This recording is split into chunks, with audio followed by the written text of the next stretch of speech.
Iyyakum wal hasada, janganlah kamu bersifat dengki. Berhati-hatilah kalian, berjaga-jagalah kalian terhadap sifat dengki. Wal hasada, fa innal hasada, sesungguhnya sifat hasad dengki itu ya'kulul hasanat, akan memakan semua kebajikan, kebaikan-kebaikan kita. Bukan hasanah, bukan satu kebaikan, tapi hasanat, jamak. Semua kebaikan daripada kita balik sampai sekarang, kalau kita ada hasad dengki itu, amalan ni kita bakal macam tu. Penat tak tuan-tuan? Penat tak? Penat. Penat. Takut esok dekat sana, tengok kosong je.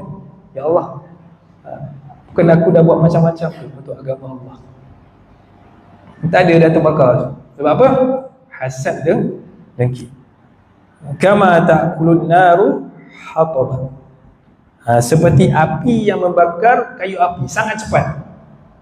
Contoh kayu api biasanya kering ke basah sangat? Kering. Mana ada orang bakar kayu basah. Kayu kering tu kalau kena api, kejap je.